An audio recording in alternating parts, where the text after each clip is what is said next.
Hello, everyone. A very warm welcome to today's webinar on the psychology student dilemma, self awareness, overthinking, and well being. We're really glad to have you all here with us today. Will quickly introduce myself. Hi, I'm Shivani. Um, Yeaija. Yeah, introduce yourself, then I'll go. Um, Hello, I'm Shivani, and I am a practicing psychologist. I work in a school, and I am currently working with PsychSpace part time as a psychologist, and I'll pass it on to Yeja now. Hello, everyone. Thank you so much for joining. I am Yeaija. I am a psychologist. I work as a expressive art therapist in Psychspace. My work predominantly works with the emotional and behavioral welfare of people, where I introduce art as a form of in a form of where they can help themselves for the emotional and behavioral well-being. So. The main motive for us to start this particular webinar today is to address a lot of question that has come to us, which Shivani will go ahead now. Yes. Um, so, studying psychology, studying psychology often gives us a deeper understanding of emotions, behavior, and mental health. But something we've been noticing both in classrooms and in conversations around psychology is that this knowledge doesn't always make things easier for us. What do you think about it, Yeja? 100%. Like, in fact, it sometimes does the opposite. It makes us sometimes over analyze our own thoughts, question our own feeling constantly, and even make us feel like, everything should be figured out or sought out, and just because we study psychology or we understand the human mind and the brain and the functioning, and that is actually what has led us to this webinar today. Recently we have put a Q&A in our social media, and then the response to it was really really great. So we thought, like, there are so many questions that we feel that rest of the psychology student can relate to it and would be able to understand their experience and can understand something from this webinar. So this is the whole idea, where we bring the honest, the reliable sort of answers that we as psychologists have gone through, and we would also love to hear from the other end as well. That's beautifully said, Yeja. So today, instead of a very lecture-heavy session, we thought we'd do something a little different. We're going to structure this webinar around some of the frequently asked questions and concerns that came up from those responses. Without wasting our time, I would just jump into the questions. Yes, Yeja, shall we? All Yes, right. yes. So the first question is that sometimes people around me say things like therapy is just paying someone to listen, or that talking to a friend is basically the same. I try to explain, but a small part of me wonders, do they have a point? How do I respond to this without feeling defensive or confused myself? So, Yeja, I would want you to, throw some light upon it. Yes, Shivani. Okay. So, firstly, I think it's a very common doubt. A lot of us feel the sense of confusion, that talking therapy is just talking, and to a superficially surface level, that's true. We do involve in talking. But would you say it is just as a having a conversation with your friend? I wouldn't be able to agree to that, because as a therapist, as a psychologist, we go through for a very lengthy procedure to actually become a therapist, to actually listen someone, to actually cater to someone and to help them, right? So to have a conversation with your friend and to have a conversation with a therapist are very different in their aspect. So there are three very important things which falls when you speak with a therapist. First is the intent, second is the training, third is the boundary. And that is something where the personal touch when you have with your parents or your friends or your sibling, and whenever you share with them, it is not going to be the same. The intent of the conversation, the training that they have, and the boundary, so I am pretty sure a lot of time when you speak with your friends and when you speak with your partner or maybe your parents, they tend to give you a lot of suggestions from their end. They give tend to give you a lot of advice from their end, and they tend to give you a lot of their part of suffering or what they have gone through, their fair share of experience, right? So that is where critically it's different when it comes to a professional setup where you meet a therapist or a psychologist and they speak to you, they tell you, and you tell them what you're going through. They do not advise you, they would never give you suggestions to what to do, what not to do. Rather, it's a very structured, confidential, and a very centered process where you are the center of the entire room. The conversation is about you. The therapist, a lot of time we also say that we trauma dump on people. That's a very casual term that we use nowadays, a very casual lingo that we have in social media, that we trauma dump, right? And that is something you would never experience with a therapist, because a therapist is trained to listen to you, to cater to your needs. Whereas the therapist is not going to dump whatever the therapists have gone through in their fair share of experience.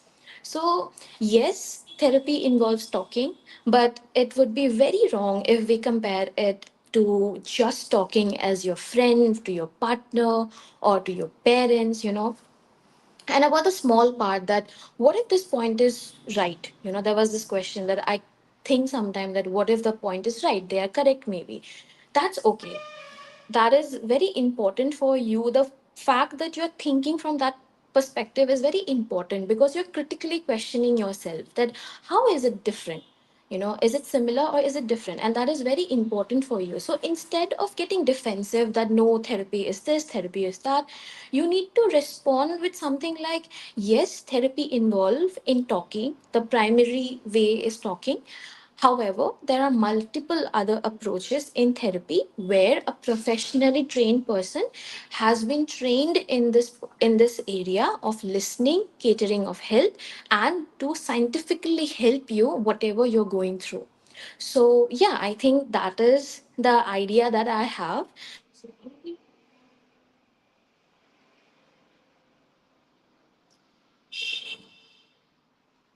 Yeja, I think your connection. Yes, so I would also want to throw some light on the same question. First, the fact that part of you wonders if they have a point doesn't mean you're confused. It means you're honest, and that honesty is actually worth protecting. Here's what's true: the people who say this aren't always wrong about their own experience. Some of them genuinely found a good friend more helpful than a therapist they saw once. Some of them are carrying some of them are carrying a cultural script that says needing professional help means something is seriously broken. Some of them are quietly afraid that if therapy works, it means you've been suffering unnecessarily. People dismiss what they haven't needed or what they're scared to need, basically. But here's what's also true: what you already sense. A friendship, no matter how deep, operates under conditions that therapy doesn't. A friend loves you, and real love comes with investment, history, fear of losing you, their own wounds, their own needs. When you tell a friend your darkest thought, some part of them responds as someone who needs you to be okay. That's not a flaw in them. That's just what love does. A therapist's care for you is real, but it's structured so that your well being is the only agenda in that room. They're not relieved when you say you're fine, they're not quietly hurt that you're angry. That kind of clean boundaried attention is something most of us have never experienced outside of a clinical setting. And it turns out to be extraordinarily rare and powerful. So when someone says it's just talking, you don't have to argue. You can simply hold what you know. That being truly witnessed without consequence, without the other person's needs filtering your experience. That's not nothing. That's actually quite profound, and you're allowed to know that even when others don't yet. So, yeah, that these were my thoughts on All right, this Shivani. question. So we'll go ahead with the next question. So I think that we have got something. I have noticed that I keep researching my own symptoms, mood, or behavior, almost like I'm constantly trying to figure out myself. Sometimes it helps, but other times it just make me overthink. How do I know when self-awareness is helping and when it's actually making things worse? So Shivani, would you like to go ahead? Yeah, absolutely. What a lovely question. I find myself, in the same position most times about self awareness. So I think self awareness versus the exhaustion of constantly watching yourself. There's something quietly painful about what you're describing. And I want to name it before anything else. It's tiring to live inside your own head like a researcher. You wake up and already be taking notes to feel something and immediately ask why you're feeling it, what pattern this fits, what it means. It can start to feel like you're never just allowed to be. You always have to understand that vigilance, often starts as protection. Somewhere paying close attention to yourself felt necessary. Maybe because things were unpredictable, or because understanding that the one thing you could control, and it probably helped. It still helps sometimes, but there is a version of self awareness that quietly turns into self surveillance, and the difference isn't always obvious from the outside. Self awareness moves, it notices something, metabolizes something, and life continues. You feel a little more grounded or a little more honest with yourself.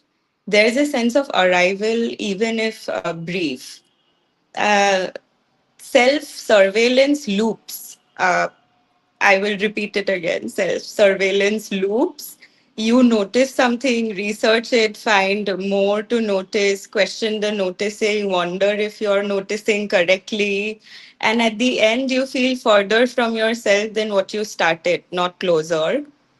The thinking becomes its own kind of static. A general question to sit with is all this figuring out bringing you closer to yourself, or is it a way of staying one step ahead of actually feeling something? Because sometimes the most self aware thing you can do is put down the clipboard, stop observing, and just let the feeling be there without being understood. That's harder than it sounds, but it's also where a lot of real settling happens. I feel like that's all that I had to say. Thank you, Yeja.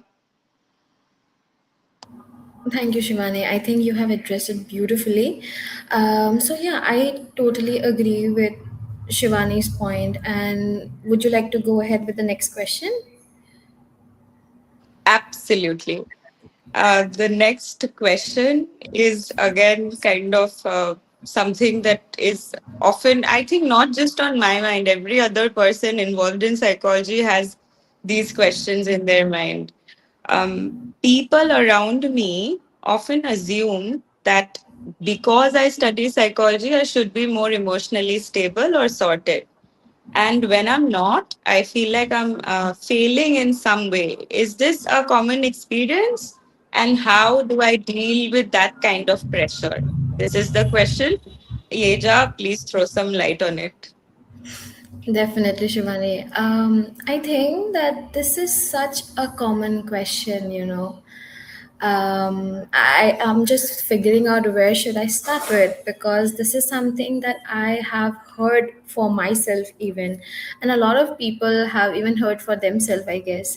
So, you know, it is automatically uh, it is automatically expected out of you that when you study psychology, when you study this subject, you are more emotionally sorted than compared to other people, right? So how do you react in a situation, how do you talk to someone, how do you say things to someone, is somewhere people are always morally policing you, and you know, somewhere they're always feeling that, you know, you should be the mature one, you should be less reactive, you should be, you know, more the grounded one, the one who understands the gravity of the situation and stuff like that. But what they fail to understand, that studying psychology gives us the language and awareness. We get the awareness of the topics, we have theoretical knowledge, but it does not automatically removes your emotional response, your history, your trigger, your environment, right? So your nervous system, your body is bound to react in certain ways in certain situation, because that's how you have learned the emotional responses in the past, right? So what happens here is that, yes, psychology gives you the awareness, psychology gives you the theoretical understanding, but however, you cannot misplace, or you cannot, you automatically think that just because you have studied psychology, you are always going to be the mature one, the one who understands everything. That cannot be true, right? Because to understand once, to study something and to actually apply it on our own self, and to, you know, be completely self aware about our own self, is a very very long process. It's like a try and error method. It is not going to be a smooth journey where, you know, just because you have learned one theory, you have read three books in psychology about the human brain or the human mind, and you have decoded about yourself. No, that is only going to put you in a more critically curious manner to understand that, am I this, am I that, you know, how should I be more emotionally sorted. The thing is that we as human, we have a tendency to run behind being sorted, being the non-reactive one, being the mature one in the room. However, no one actually tells you the fact that everything that you are today is something that you have learned because of your experiences in the past, right? So when you actually acknowledge that, understand that, and work on it, then you will know that tomorrow what the version I will have of myself is nothing but the but it's nothing but the experiences I had. So that feeling that I am failing, you know, because I'm not sorted person, I study psychology, I need to be more sorted, it's not a personal failure, it's nothing like that. It's actually is a very misplaced expectation that you have put on yourself, or maybe the people around you have put on yourself. So it is a subject, you have understandings of the theory. However, like just like a doctor knows about all the, you know, knows about their specialty, that does not mean they would go around the place and they would, you know, always thinking about the diseases, the bacteria, or the causes of any sort of this thing. And you know, that doesn't mean that they would never eat junk, or they would never eat something which is they know that does not help, which they know is not healthy for the body. So instead of having that idea, a very helpful shift that you can bring to yourself is that you're not training to be perfect, you're training to be aware, to be reflective, and to be more human. And it is all a part of a process. So when you understand that every day that I study, and that I the understanding that I have from the theory, and then I evolve as a person, it's gonna be more easier for you. And that dealing with pressures like that starts with gently questioning yourself. Where did I learn that I have to be all put together? Because the truth is that being a good psychologist doesn't mean you will be unaffected by the things which is happening in the surrounding. It only means that you will be aware of your humanity while holding space for others and for yourself. So let's just start from there, that you need to be a human first. You are a human, right? You need to understand about yourself, and you need to understand about other, and it is always going to be a very long process. So take care of yourself, right? Go slow with yourself, and you do not, absolutely do not have to have everything sorted in you. All right, so I think, Shivani, that's all from my end for this question. What a lovely way that you've put it. I'm glad that I got to hear it. I would also want to share my perspective Yes, on please. the same question. So the weight of being expected to, have it together. I want to say something very plainly, that expectation is unfair. And the fact that you've internalized it enough to feel like you're failing, that matters. It's one thing when the expectation comes from people outside the field who just don't know better. It's another when it comes from inside you, when you catch yourself struggling and feel a flash of shame, like you, of all people, should know how to handle this. That's a particular kind of loneliness because you can't even fully voice it without feeling like you're exposing a contradiction. But here's what's actually happening. Your training has made you more aware of your inner life, not less troubled by it. You notice things that other people walk past.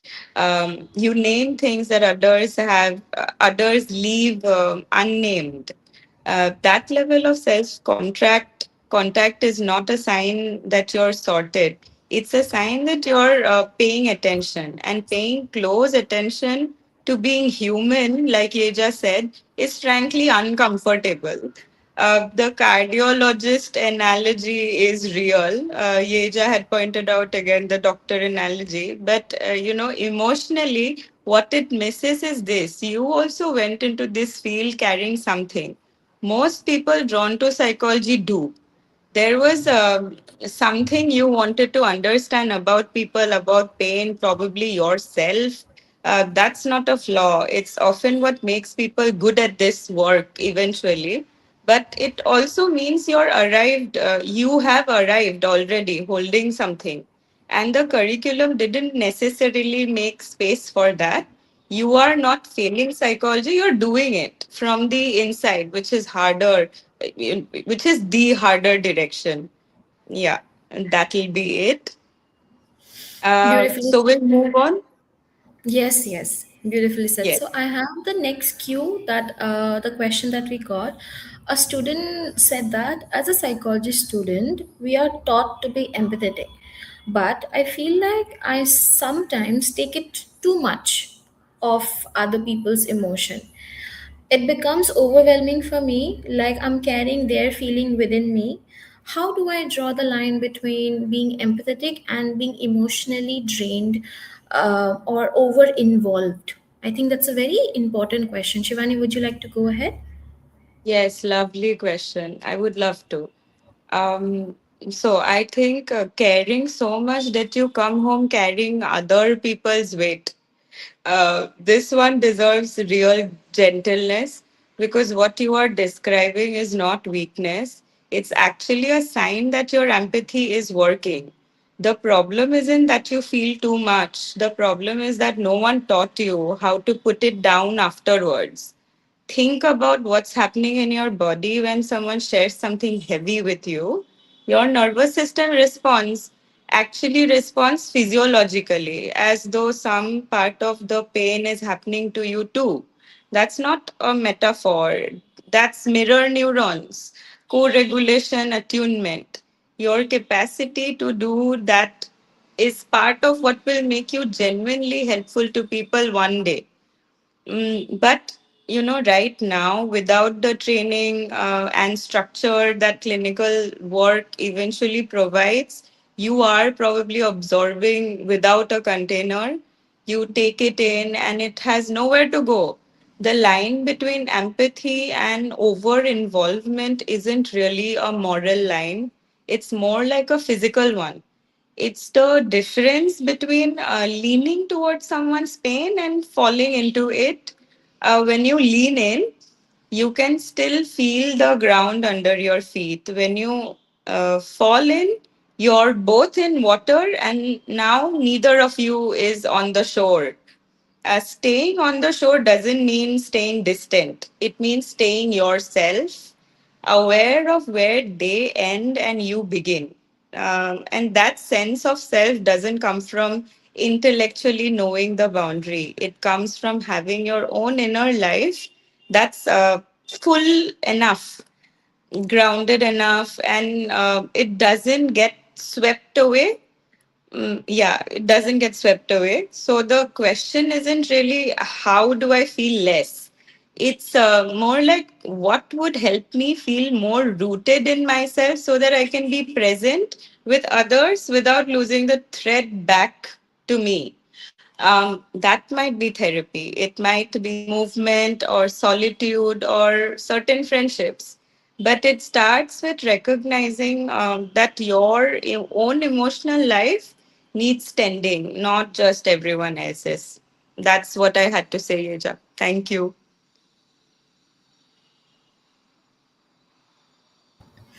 Thank you, Shivani. You have beautifully addressed that. I just want to add from my end is that this is something that even I have a very hard time to understand. Like how much empathy is too much empathy. To what extent should I, as a mental health professional, cater? But one thing that has actually helped me a lot to understand that the importance of boundary in this particular practice, because the stronger, because we always teach our clients to build boundary, to have a strong boundary, to have our own set, to have their own set of limitations, and however they want to go back and forth with their boundaries, right? So as a professional, as a psychology student, I think it is also important for you to understand, to address the importance of boundary in you. So when you have this tendency that when you have this understanding that am I over involving myself, right? This is very common because we are always been taught to be a good listener, right? But to what extent should I listen? These are very qualitatively nuanced things, so we do not have a measurative thing to like itna taki I'll listen, uske baad I won't listen. That's not something that we are supposed to do, and we cannot do that, right? So one thing that, like I was talking about boundary, one thing that has helped me is that you should have your own mental boundary. Like sometimes when you listen a lot about someone and their whatever they're going through, you should ask yourself, or just check in with yourself, is this my emotion, or is am I carrying someone else's emotion? Is this physical exhaustion, the heaviness that I feel on my chest right now, or the thought that I have in my mind, is it my own thought, or is it something that I have you know carried from someone else, right? And when you reflect on that, when you introspect and when you reflect on that, it actually helps you to create the boundary that no, it is not my thought, it is not what have gone through with me. However, I have been carrying this because I have heard someone, I have stepped into their shoe, right? So when you have empathy, yet with that, when you have a boundary, to what extent you are going to listen, to what extent are you going to involve yourself, that only comes with practice. As a newbie psychologist, or as a trainee psychologist, these are very important things that you have asked. However, only with practice you would be able to draw that things. Be very firm with your boundaries, be very strict with your boundaries, and you should you can explore yourself, that what are my boundaries. Let's start with that. Once you understand that, it will definitely help you to know that this is not mine, and this is not something that I'm going to carry forward in my body or in my mind. I'm not going to give a space to that emotion or to that thing. Or and when you understand that, you do not have to repress that, you do not have to just deny that particular thing, but process it, right? Process it, understand it, and then when you do that thing once, twice, thrice, repeatedly, you'll understand, you'll soon uh, build a habit to understand that this is my boundary, I'm not going to carry this forward with me, I'm not going to let it linger in me anymore longer. So that is something that I have learned in my years of practice, and it has definitely helped me to have a boundary in this profession, to not be a therapist to anyone and everyone. You are a therapist when you sit in the chair. When you get up from the chair, you're not a therapist, you're just a functioning regulated human. Yes, you have the knowledge and the theories and the understanding, but that does not give you an access, that should not give people an access to you, that they can talk and they can say anything and everything, and they can just ask you, what is my diagnosis, what is in my head, and stuff like that. Let's just draw a boundary there, and when you speak firmly to things like that, you will see that yes, I'm being able to handle empathy better. So yeah, that's all from my end, Shivani. Yeah, that was beautifully put again, Yeja. Um, so in my years of practice, when I had just begun, no, so this Yeah. thing was in my head as well, and I think everybody in this field gets asked these questions on a regular basis. And once you begin to practice, is exactly when you know when to draw the boundary. There is no better way to put it. So we would just move on to the next question, shall we? All Yes. right. So we have the next question, and that is, I'm reading it out. All right. I have thought about going to therapy myself, but sometimes it feels unnecessary. Like I should be able to handle my own issues because I already know the concepts. There is also a bit of hesitation or even embarrassment around it. Is that something others experience too? And how do I navigate that? Yeja, back at you. Yes, Shivani. um I think like all these questions are so relatable and so something that is common in our society, and how we as a therapist think mental health to be in the beginning, when we have started studying about this subject. Firstly, I would just like to break this taboo that mental health professional do not take therapy. No, it's not true. We have our own set of therapists, we do seek therapy, we do take help, and there is no shame in admitting in it. I myself have a therapist, I talk to people, I talk to someone about whatever I'm going through, and that is how we deal with our emotion, because we are all human. Let's just address it that, okay? So there's no shame saying that I am a psychology student, how am I going to going to seek therapy, I know everything, so how can I do that? Let's just understand that knowing something, intellectualizing something is very different when you emotionally experience it, right? When we learn about panic disorder, we know there are these criterias, but you are just learning it, you are reading it, these are like the diagnostic criteria that we have learned, right? However, you have not experienced it. When you experienced it, it is where things get different. So no amount of intellectualizing yourself that this is just panic attack, I had symptom number 3, 4, 7. So this is something that I can say that I had a panic attack. Yes, all this is intellectualization, but it will not help you to actually address the root cause of the problem, right? So when you're inside your own thoughts and feeling, it's very very hard to be objective to our own self.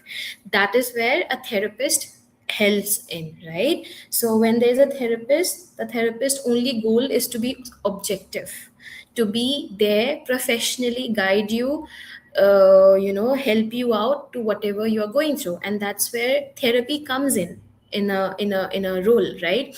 It offers an external unbiased perspective about life, about what you're going through, and the importance of a safe space that therapy gives you. A safe person, a safe space. Yes, you may have a bitter experience with one or two therapists. That's completely true, because not everyone has the same wavelength that you require, right? So you would have a trial and error issue in the beginning. Can be some people go through that. However, it's not the reality that you would never find your therapist. You're going to, it's just you need to try. And once you get your therapist, once you get someone who actually caters to the same wavelength that you're seeking help for, you would see the importance of safe space. You would see the importance of to having an objectivity in conversation. you know Intellectualizing something and experiencing something are two very different things. And seeking help who is also trained to whatever you have been trained, however the person is sitting on the other end of the table, right? So the person is being more objective, and the space that the person is providing you is only for you. It is your safe space, right? Also, there is this idea that seeking therapy means I am weak, I'm not going to be a good psychologist, I'm not going to be a good therapist in the future.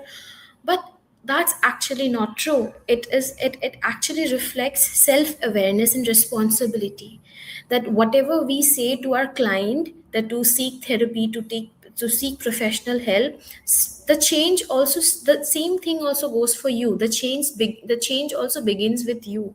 You need to be responsible enough, to be accountable enough to understand that yes, I am going through something and I need help, right?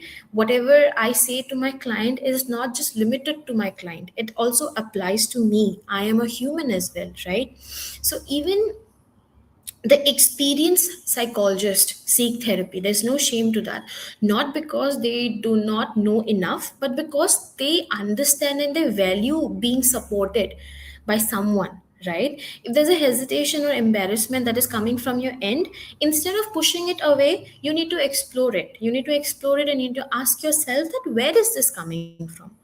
What does going to therapy mean? And does it mean that people who go to therapy are weak? Does it mean that people who go to therapy are crazy? You have your own set of internal biases attached to that meaning, or some unrealistic expectations set for yourself, which is coming between you seeking help, right? And when you actually address that, you would understand that how slowly it will change how slowly it will reframe your thought. Should I handle all of this alone by myself, or do I deserve support somewhere, right? Because I'm a human, I have emotions. And because of it, at the end of the day, you will understand the importance of therapy, and you would only be able to cater people better because you have been on both ends of the table, that therapist chair as well, and at the client's chair as well, right? So yeah, I think that explains the question, and that is all I have from my end. The only thing I want to address one more time is that there is no shame in asking for help, right? No matter how much you have learned the theory, no matter how good are you with all the therapeutic modalities, right? But having a safe space for yourself is something all therapists also deserves. Yes, pro safe space. I'm so sorry. Yeah. So knowing all the reasons to go to therapy and still not going. There's something almost poignant about this one. You've studied research, you know what therapy does, you can probably articulate the mechanisms, and yet you hesitate. And I think the hesitation deserves curiosity, not judgment, because here's what might actually be happening. Knowing the concepts creates a strange kind of pressure. If you know that therapy helps and you know you're struggling, then not going starts to feel like a choice you have to defend to yourself, to your training, to some imagined version of who you're supposed to be becoming. And going starts to feel like admitting that the knowledge wasn't enough, that you who can explain CBT and the attachment theory and the neuroscience of trauma still needed someone to sit with you and help you find your way through. But here's the thing, that is not a contradiction, that's just what it means to be human. You can know exactly how a broken bone heals and still need a doctor to set it. The knowing and the experiencing are two different things, living in two different parts of you. There's also something worth naming about the embarrassment. In some ways, embarrassment makes sense here. You're in this field that talks about this stuff constantly, and the implicit message can feel like everyone else has done the work. But the truth is, a significant number of practicing psychologists have either never been to therapy or went reluctantly and briefly. The field has a complex relationship with its own medicine. You going to therapy wouldn't be failing. It would be the most congruent thing you could do, choosing to actually receive what you're learning to give. And it might change not just how you feel, but how you eventually show up for the people who come to you. So, yes, that'll be it. Thank you. I think we can All go right, to the Shivani. next question. Yes, we'll go to the next question. So the last question for this webinar is that um, someone said that I often feel like our curriculum prepares us really well academically, theoretically, but emotionally, I feel unprepared for what this field brings up within me. Is that is that gap normal? And what are some things that we should start building within ourselves that curriculum doesn't teach us really? Shivani, do you want to go ahead with this one? Yes, definitely. The gap between what you are learning and what you are actually living through. Uh, this one I want to sit with a little because I think it's the most important of all and the least often said out loud in training spaces, actually. The curriculum is built to create competent clinicians. It's not really designed to help you survive becoming one or to make space for what the material itself stirs up in you. And the material stirs up a lot. You're reading about trauma while possibly carrying some. You're studying attachment while navigating your own relationships. You are learning about grief and loss and the ways people fall apart. And you try to come back together, and all of that lands somewhere inside you, whether the classroom acknowledges it or not. And the gap you're feeling, is not just a failure of the program or of yourself, it's just honest. Academic knowledge and emotional readiness grow on different timelines. And our institutions tend to measure only one of them. What the curriculum doesn't often teach, but what this work quietly demands. I'll just tell you what's on my mind. Um, Number one is how to be with uncertainty without becoming anxiety. Most of what you will encounter doesn't resolve, yeah, learning to hold open questions with steadiness rather than urgency is something you build slowly through experience and support, not through reading. How Question two is how to receive care, not just provide it.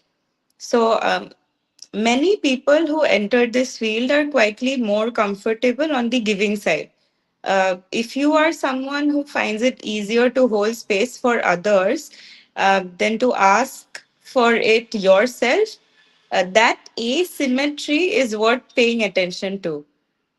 Question three that you could ask is how to know yourself well enough. How to know yourself well enough that your unfinished business doesn't quietly run the session. Um, so, to answer this, your own unresolved pain will show up in your work with others, definitely, but not as a flaw, but as an inevitability. The question is whether you've met it before it does. That's the thing. That's the question. Question number four, the last one, is that how to grieve what this field shows you. You will encounter real suffering, and nowhere in the training does anyone really prepare you for how to hold that, how to care without it eroding you, how to witness pain without becoming numb to protect yourself. You asked if the gap is normal.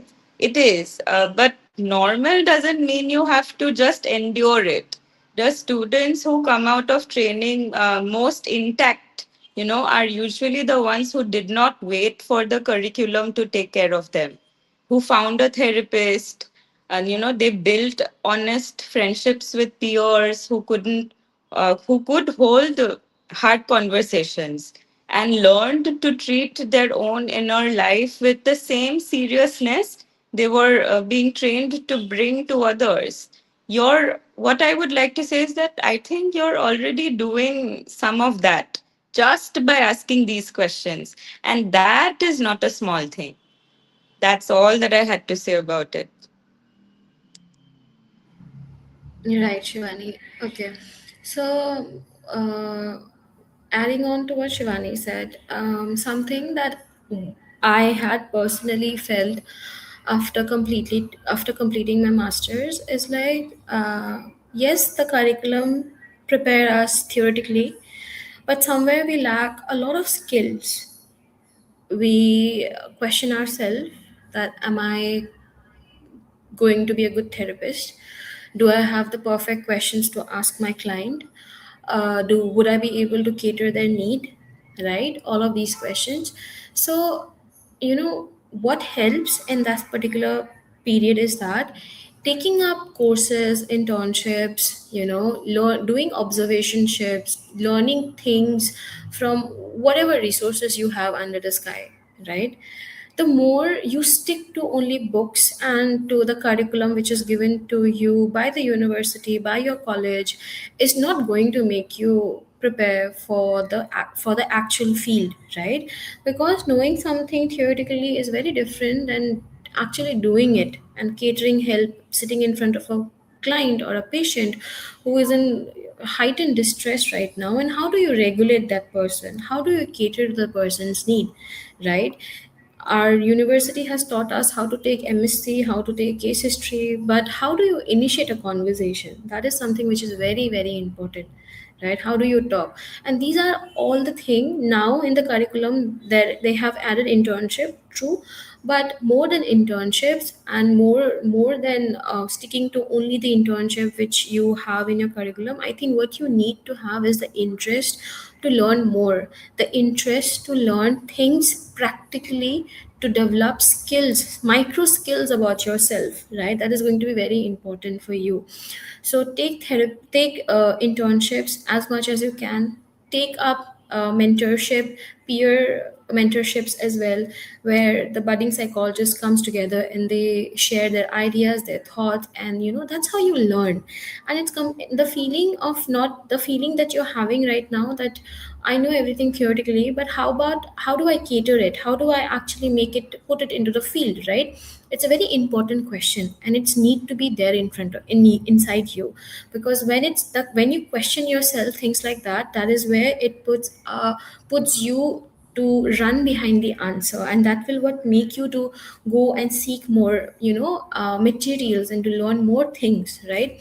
Also, always know that knowing all the concept doesn't automatically prepare you to, for for a therapy, right? You know the theories, but however you need to develop skills. Another very important thing that you need to know as a young trainee psychologist is that you need to work on yourself. The question that was there before, asking that, do I seek therapy, right? Is there any shame? These are internal biases that you hold against yourself.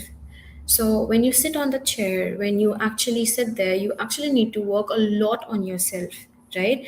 Why is this bias coming from? Where is the bias coming from, right? To introspect is the first step that no university is going to teach you, but that is something you need to start doing it apart from internships and courses, right?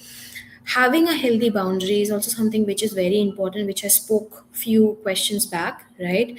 Having introspective mind is also very important. Practicing emotional regulating yourself is also a very important skill that you need to learn as a therapist. Because because sometimes our nervous system tends to co-regulate with our client. If our client is showing us a lot of anxiety, fear, stress, and all of these things, we tend to co-regulate with them. We tend to, our nervous system also gets hampered in that particular thing. So the things that you tell your client is not something which is only limited to your client, it is something which is also necessary for you.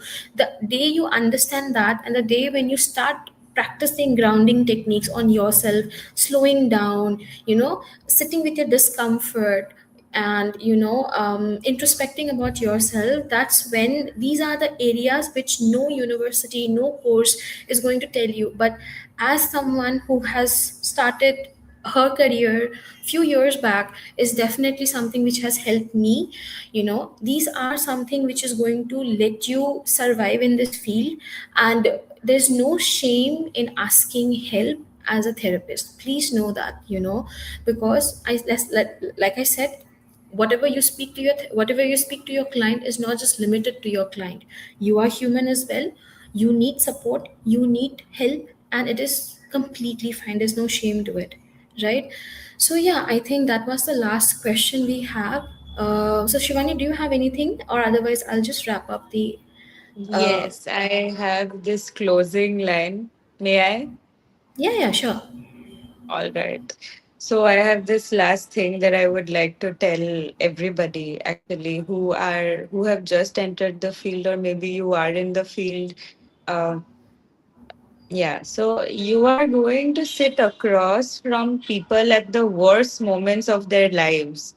They will walk into that room carrying things they have never said out loud, shame they have buried for decades, grief they don't have words for, a loneliness so deep they stopped believing anyone could reach it. And in that moment, none of your textbooks will matter as much as the simple, radical fact that you stayed, that you did not look away, that you knew how to be with them in it. Not because the curriculum taught you, but because you once sat with your own darkness long enough to stop being afraid of it.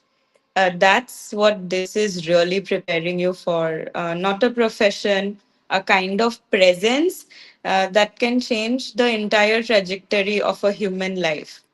Don't take that lightly, and don't forget that kind of presence has to be tended in you too. You cannot pour from a place you've never allowed to be filled. So fill it unapologetically, as if lives depend on it, because one day they will. That's all that I had to say. Yeah. Thank you, Shivani. So I think that brings us to the end of this session, right? So I think we have answered to the questions that we received few days back. I just like to close saying that you studying the subject does not make you immune to mental health crisis, or does not make you immune to something that is superior to the rest of the human.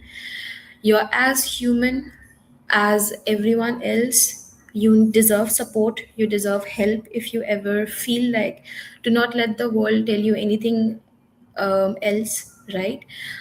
Yes, in our society we need to have always have this back and forth conversation with everyone, that just because I know the mind doesn't automatically make me diagnose you, or I can't just give you therapy over on a phone call and stuff like that. That's where boundary comes in, right? So yeah, I hope that whoever is watching us uh, gets help, that whatever we have spoke so far has helped you somewhere and make you make you feel supported somewhere, because that was our intention behind this. And thank you so much for tuning in. And if you're watching it later after we post it, if there's any question, if there's any comment that you want to leave, you can leave it at the end, you can leave it in the comment box. We would definitely take it forward personally, or we would take it forward in our next webinar, right? So yeah, Psych Space is available in all the social media platform. We are just one DM away. If you need any professional help, we are here to cater you. So reach out to us if there's anything that you need for any sort of supervision, guidance, or any sort of treatment or therapy or counseling. Psych Space is available. So yeah, reach out to us. We are just a DM away. Thank you so much for tuning in today.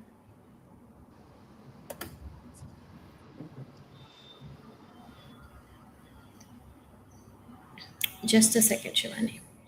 Yes.